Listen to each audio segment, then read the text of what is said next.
Last में, चूंकि अभी बातें हो जाएं, ठीक है। तो हम लोगों की बात आई तो मैंने कहा कि सर हम लोग द्वितीय सूची प्रतीक्षारत हैं। केवल हमने उनसे इतना पूछा कि सर जो 31,277 और 36,590 से जो बचे हुए रिक्त पद हैं उनका क्या होगा आगे।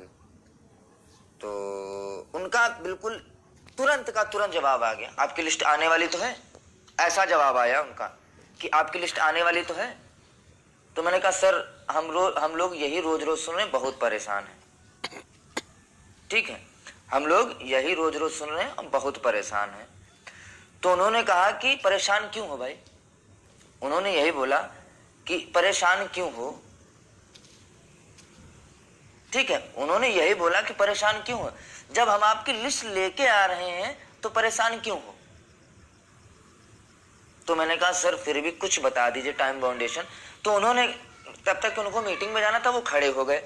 तो मैंने कहा सर प्लीज कुछ तो बता दीजिए। तो उन्होंने कहा कि 5 तारीख को इनका संशोधन वालों का जियो आ गया है। ठीक है, जियो आ गया है, अब आप लोगों की रिक्त सीटों का डाटा मांग लिया गया है। उन्होंने फिर से बोला कि रिक्त सीटों का डाटा मांग लिया गया है और जैसे हमारे पास सीटों का डाटा आ जाएगा हम संभवतः 2 से 3 दिन में आपकी लिस्ट जारी कर देंगे।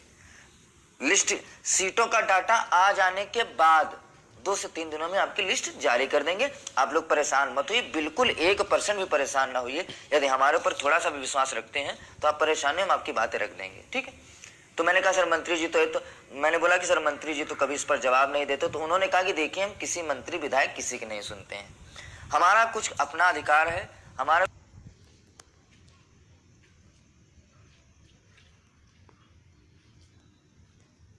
कुछ अपनी पावर है, हम उसके अकॉर्डिंग काम करते हैं। हमने आज आपसे बोल दिया है कि आपकी लिस्ट आएगी, आएगी तो आएगी। ठीक है, ध्यान से सुनिएगा भाई, सारी समस्याओं का समाधान करके जाऊंगा, एक एक चीज का समाधान करके जाऊंगा। ठीक है, तो बात आई कि सर ठीक है आप कर देंगे।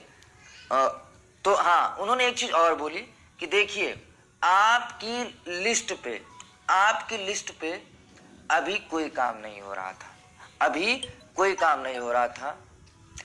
जब 5 का जियो आया है, संडे को तत्काल प्रभाव से रात में 8 बजे मीटिंग बुलाई गई। ठीक है, तत्काल प्रभाव से मीटिंग बुलाई गई। ठीक है, और उसी दिन आपकी लिस्ट पर निर्णय लिया गया। इससे पहले आपके बारे में कभी किसी ने नहीं सोचा था, तब आपकी लिस्ट पर निर्णय लिया गया और तत्पश्चात आप लोगों की कार्रवाई शुरू हो चुकी। उन्होंने ये भी कह दिया कि कार्रवाई शुरू हो चुकी है, यानी कि आपकी प्रक्रिया गतिमान हो गई है, अब आप परेशान न होइए। हाँ, लेकिन इससे पहले तो मैंने कहा सर हम लोग पहले भी आते थे तो उन्होंने कहा जब पहले कोई कार्य होता नहीं था तो इसलिए हम कुछ नहीं बताते थे। तो एक तरीके से एक चीज और आज पता चल गई कि जो फेसबुकिया नेता हैं जो बताते थे कि इस डिट को लिस्ट आ रही, इस डिट को लिस्ट आ रही, गुप्त सूत्रों से पता चला, कोई दूर के सूत्रों से पता करता था, कोई कहता था कि जो है सीट पे कोई काम नहीं हो रहा, तो कोई कहता था कि आपकी भर्ती कंक्लूड होने वाली है, तो कोई कहता था कि ये हो जाएगा, तो कोई कहता वो हो जाएगा। भाई वो टोटली फर्जी थे, टोटली फर्जी थे।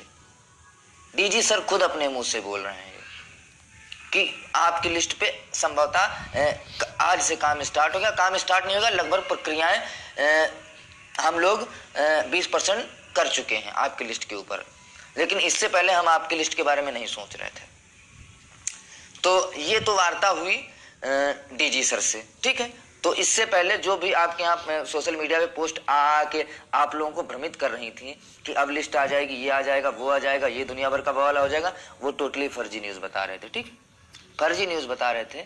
इसमें किसी भी मैंने आज तक के व्यक्तिगत तौर पे कोई भी टारगेट नहीं बताया कि इस तारीख को लेट आ जाएगी, ये हो जाएगा, वो हो जाएगा।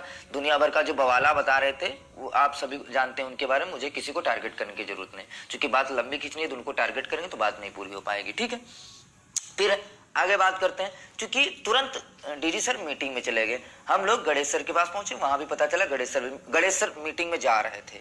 तुरंत तत्काल प्रभाव से हम लोग डीजी सर के यहाँ पहुंचे, वो भी पता चला मीटिंग में जा रहे थे। तो हम लोगों ने निर्णय किया कि चलते हैं हम लोग रिवर फ्रंट पे, चूंकि पुलिस प्रशासन भी बहुत तगड़ा था। आज पीएससी भी लगी थी, चूंकि संशोधन वालों की वजह से वो उपद्रव करने का प्रयास कर रहे थे, तो पुलिस प्रशासन भी बहुत तगड़ा था। तो हम लोग गए 2 घंटे 1-1:30 बजे तक के हम लोग रिवर फ्रंट पे बैठे, वहीं जिसको खाना पीना खाना था खाना पीना खाए, नहीं तो सब आपस में बात करते रहे। फिर पुनः हम लोग 2 बजे वापसी किए। 2 बजे वापसी किए तो सर्वप्रथम ध्यान, अब यहां से सुनिएगा बात। सर्वप्रथम हम लोगों ने निश्चय किया कि आज हम मिलेंगे प्रदीप सर से, जो प्रदीप सर बेसिक के जितने भी केस होते हैं, सुप्रीम कोर्ट हो, सिंगल बेंच हो, डबल बेंच हो, इलाहाबाद हो, लखनऊ हो, न्यायिक विभाग वाली जो भी प्रक्रियाएं हैं वो कौन देखता है? प्रदीप सर देखते हैं। ठीक है, तो प्रदीप सर से मिलने के लिए मैं गया, ललित गए और साक्षी मैम गई थी, और जो है पूजा सिंह मैम गए, नहीं सॉरी, एक मैम थी दीक्षा श्रीवास्तव मैम गई थी। 4 लोग गए थे मिलने के लिए।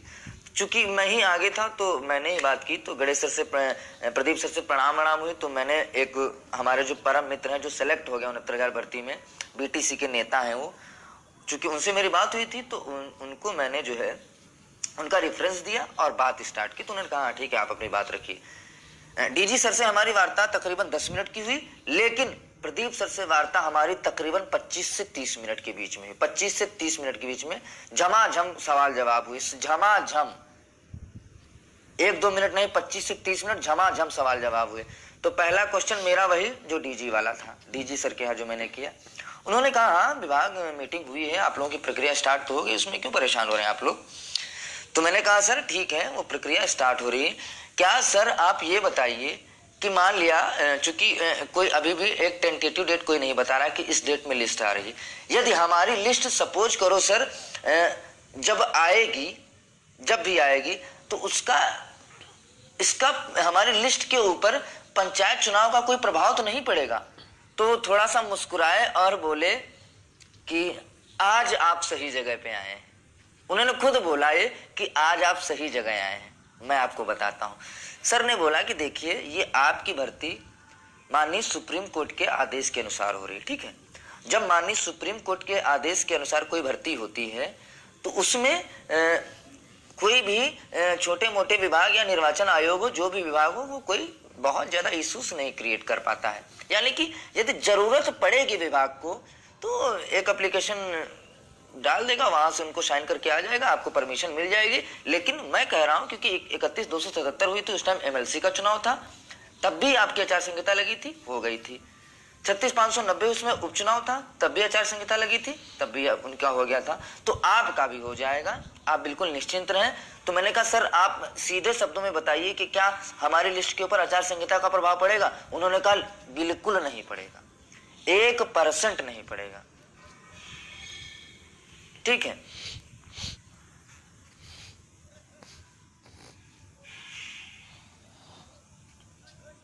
ठीक है, उन्होंने कहा कि 1% कोई प्रभाव नहीं पड़ेगा, बिल्कुल निश्चिंत रहे, यानी कि आचार संहिता के ऊपर आपका कोई प्रभाव नहीं पड़ेगा।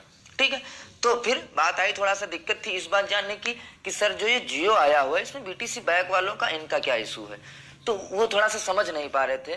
तो मैंने उनको फिर जो देवेंद्र सिंह वाला ऑर्डर आया था उसको लेके समझाया कि 22/12/2018 की अहार्ता बताई प्रकाश पाड़िया की बेंच से जो ऑर्डर रिलीज किया गया था। तो जब उनकी समझ में आया तब उन्होंने कहा कि नहीं बीटीसी बैक नहीं आएगा, आप लोग बिल्कुल निश्चिंत रहें, बीटीसी बैक नहीं आएगा, बिल्कुल निश्चिंत रहें, आप ही लोगों का होना है जो लोग बाकी हैं। उसके बाद फिर थोड़ा सा मैं बताना नहीं चाह रहा था, लेकिन चूंकि बात हुई तो मैं बताने का पूरा प्रयास करूंगा। इसमें कोई भी व्यक्ति एससी जनरल ओबीसी के संदर्भ में चीजों को ना ले, क्योंकि जो बात हुई मैं साक्षरता अपनी तरफ से एक शब्द नहीं जोड़ रहा, जो अधिकारियों ने बताया वो मैं बता रहा हूं। यदि अपनी तरफ से जोड़ूंगा तो वीडियो 1 घंटे का हो जाएगा, तो जो अधिकारियों ने बताया वो मैं आपको अक्षरशः बता रहा हूं। मैंने कहा सर कि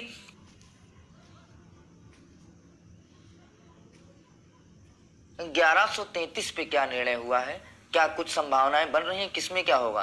तो खटाक से उनका जवाब आया कि 1133 उस टाइम, हाँ चूंकि टाइम लंबा हो चुका था, ये लास्ट के बीच की बात थी, लास्ट में, तो उस टाइम ललित भाई चले जा चुके थे, वो मैम भी जा चुकी थी, अकेला मैं ही था, तो हाँ एक मैम थी। तो मैंने कहा सर 1133 का, उन्होंने कहा 1133 पे अभी विभाग में किसी भी तरीके का कोई भी विचार नहीं चल रहा है, स्पष्ट बोल दिया उन्होंने कि 1133 पर विभाग में अभी किसी भी तरीके की कोई तरीके की बात नहीं हो रही है, किसी भी तरीके की कोई बात नहीं हो रही। वो किसको मिलेंगी किसी को नहीं पता। अभी यूआर जाती हैं, एससी जाती हैं, किसी को कुछ नहीं पता।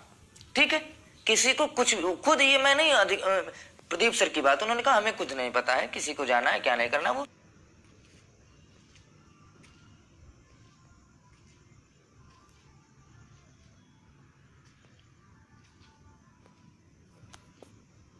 सरकार तय करेगी। बस उन्होंने इतना कहा था कि सरकार है, जानते हैं, और ये सरकार थोड़ा क्वालिटी एजुकेशन को लेके ज्यादा वो रहती, तो अब आप अपने अकॉर्डिंग समझ लीजिए कि वो किस तरीके से चीजों को एलोबरेट करना चाहते हैं। हालांकि मैं ईश्वर से प्रार्थना करता हूं कि 1133 मेरा मुद्दा कोई था ही नहीं कभी, और ना आगे कभी है।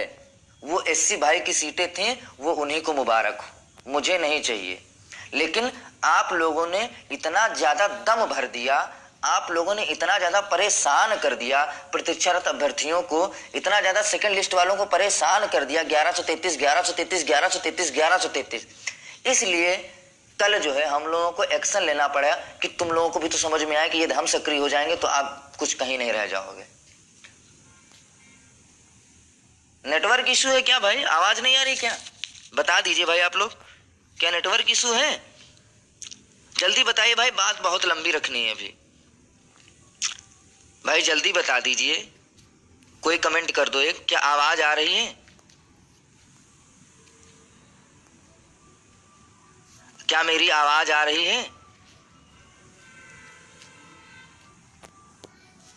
वागीश भाई मेरी आवाज आ रही है? बोल।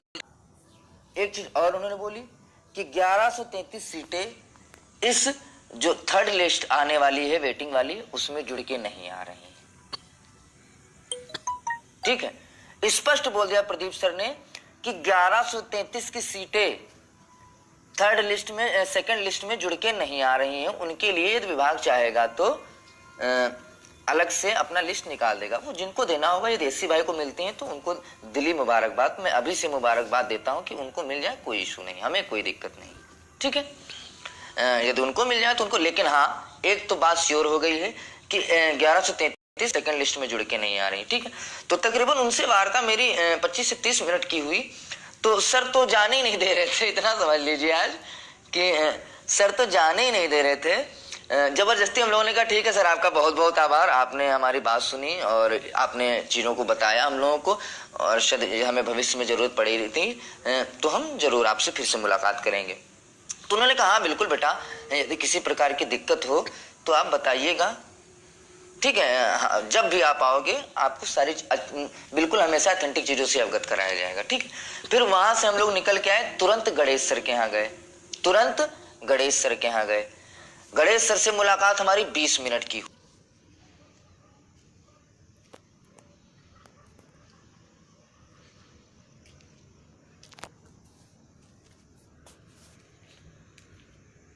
बात हुई। 1 मिनट,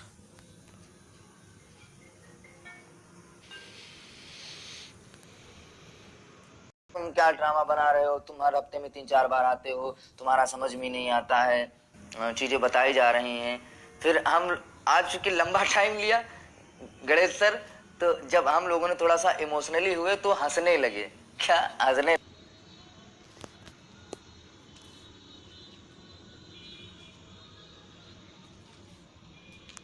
लिस्ट पे काम स्टार्ट हो गया। वास्तविकता में बता रहा हूँ भाई, अक्षरशः मैं बोल रहा हूँ सब कुछ। ठीक है, उन्होंने कहा कि अरे काहे परेशान हो रहे भाई, आपकी लिस्ट पे काम स्टार्ट हो गया, जाओ घर में पढ़ाई करोगे जाके, कोई दिक्कत वाली बात नहीं, आपकी लिस्ट आ जाएगी। मैंने कहा सर कब तक के आ जाएगी? तो उन्होंने कहा कि जो है आपकी इलेक्शन से पहले आ जाएगी। मैंने कहा फिर भी सर कब तक की आ जाएगी? आचार संहिता से पहले आ जाएगी, आप अपेक्षा नहीं कर सकते उससे पहले आ जाएगी। तो हमने कहा सर प्लीज कुछ तो बता दीजिए कब तक के। कह रहा यार मैं बोल दिया हूँ ना, आचार संहिता से पहले आ जाएगी, बिल्कुल निश्चिंत होके जाइए, हंसते खेलते हुए जाइए, किसी प्रकार का कोई संदेह नहीं है। आपके लिस्ट पे काम स्टार्ट नहीं हो गया है, इवन बहुत तेजी से स्टार्ट हुआ है और बहुत तेजी से चल रहा है।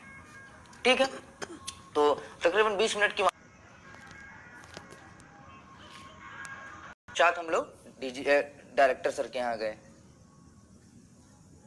उसके बाद हम लोग डायरेक्टर सर के यहाँ गए, तो डायरेक्टर सर ने भी यही चीज बताई कि इतना समझ लीजिए, डायरेक्टर सर वो ऐसे हैं जो कभी सीधे सीधे जवाब नहीं देते हैं, ठीक है। लेकिन पहली बार उन्होंने कहा कि काहे परेशान हो रहे, जाइए मौज करिए, जाके लिस्ट पे काम चल रहा है, जरूरत पड़ी तब आना, मत आना ऐसे। तो उनसे बहुत औपचारिकता भरी मुलाकात थी, ज्यादा समय नहीं लगा। हाँ, लेकिन सबसे बड़ा मुद्दा मैं बता दूं, आज जब मुलाकात हुई हमारी हम लोगों की सचिव सर से, माननीय प्रताप सिंह बघेल जी से, जैसे मिले तो हम लोगों ने कुछ उनसे कहा ही नहीं, हम लोगों ने उनसे कुछ भी नहीं कहा। वो खुद हमसे पूछ रहे आप लोग कैसे मैडम, सर आप लोग कैसे, इस तरीके से बोले। तो हम लोगों ने कहा कि हम लोग सर द्वितीय सूची के लिए आए हुए हैं। तो उन्होंने कहा ठीक है, मैं थोड़ा सा एक मीटिंग में हूँ, जैसे मैं फ्री होता हूँ 10 मिनट के बाद मैं आपको कॉल करके बुलवा लूंगा। सच रही बात कि 10 मिनट के बाद जब वो फ्री हुई तो खुद उन्होंने हम लोगों को बुलवाया, सारी बात बताएं कि आपका काम स्टार्ट हो गया, परेशान नहीं होइए आप लोग, बिल्कुल निश्चिंत रहिए, और आचार संहिता से पहले हम आपकी लिस्ट के लिए पूरा प्रयास कर रहे हैं, ठीक है। उन्होंने ऐसा बोला।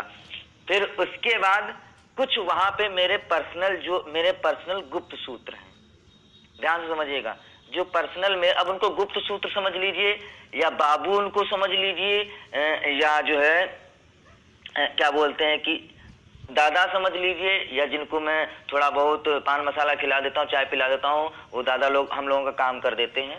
वो लोग, जब मेरी उनसे बात हुई तो मैंने कहा दादा आज तो कुछ बता दो, आज तो बड़ा अच्छा दिन रहा है हम लोगों का। वो खुद बोले कि आज खुश हो तुम, तो मैंने कहा हाँ सर आज बहुत खुश हैं। तो मैंने कहा सर कुछ दादा अंदर की बात बताओ। तो उन्होंने कहा कि इससे पहले जो रिक्त सीटों का डाटा मांगा गया है, हाँ एक चीज और, गणेश सर ने आज 5600 सीटों रिक्त जो केवल रिक्त पद जिन पर काउंसलिंग नहीं हुई है, केवल और केवल जिन पर अभ्यर्थी काउंसलिंग कराने नहीं आए हैं,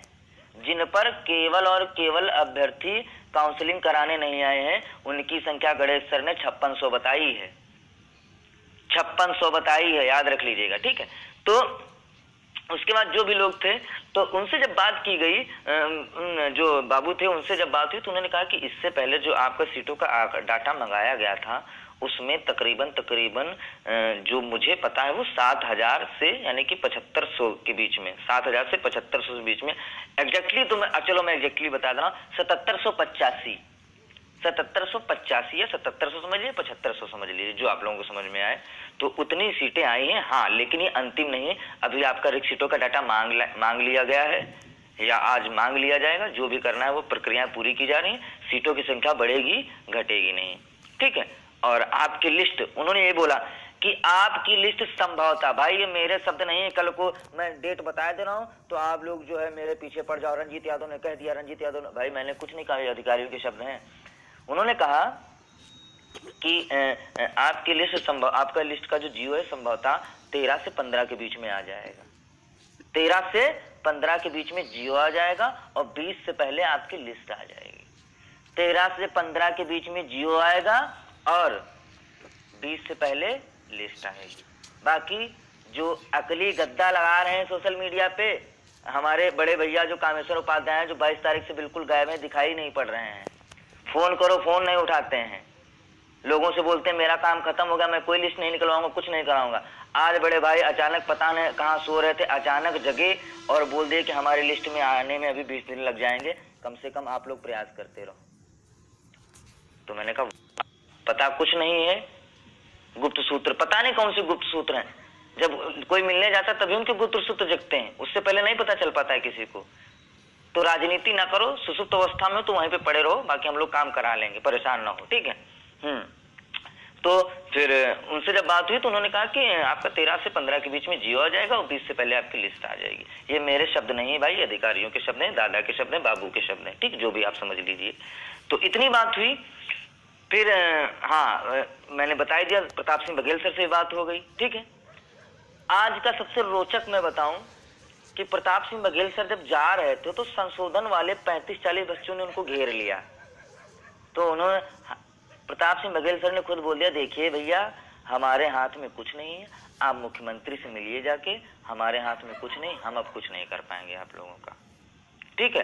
तो मैं बता दूं, जो रिक्त सीटों का डाटा है वो संभवतः बढ़ने वाला है, क्योंकि जो 28/5/2020 का जो जाति निवास की बात हो रही, तो ये भी रद्द किए जा रहे हैं, तो इनकी भी सीटें इंक्लूड होके आएंगी, ठीक है। और बाकी और भी सारी अभी जो सीटें बची हुई हैं वो सारी इंक्लूड हो जाएंगी, तो मेरे हिसाब से सीटें पर्याप्त रहेंगी, किसी को परेशान होने की जरूरत नहीं है, ठीक है।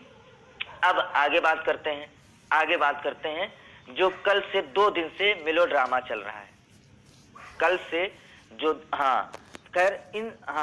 जो कल से 2 दिन से मेलोड्रामा चल रहा है 1133 को लेके। मैं आप लोगों को अवगत करा दूं, जितने लोगों ने मुझे गाली दी है, ठीक है, कमेंट्स में और हर जगह पे, उनके सबके स्क्रीनशॉट मेरे पास हैं। अगली बार जब मैं लाइव आऊंगा तो उनके नाम के साथ आऊंगा। चीजों को समझ लिया करो, एनालिसिस कर लिया करो कि ये बंदा कभी 1133 पे नहीं बोलता था, आखिर अचानक क्या हो गया कि ये 1133 पे आके खड़ा हो गया।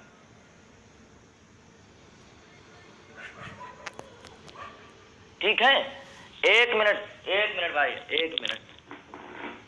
खुद पता होना चाहिए था कि मैं 1133 के लिए कभी आज तक के नहीं गया ना।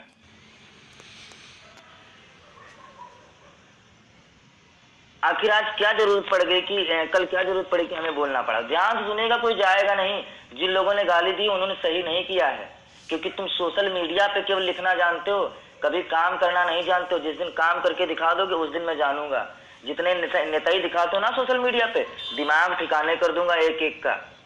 मैं डरता नहीं हूँ किसी से। काम करोगे आपका सम्मान है, काम नहीं करोगे, बकैती करोगे तो निकाल के बाहर फेंक दिया जाएगा, ठीक है। यहाँ पे हरामखोरी वाला काम नहीं होता है, ईमानदारी से काम करते हैं, ईमानदारी से काम करना पसंद है, ठीक है। ईमानदारी से काम करता हूँ, कभी गलत न्यूज नहीं देता हूँ, और ईमानदारी से काम करने वाले लोग ही मुझे पसंद हैं। झूठे, बरगलाने वाले, पीठ में खंजर भोंकने वाले, ऐसे लोग मुझे कतई नहीं पसंद हैं। तो जो मेरे लिए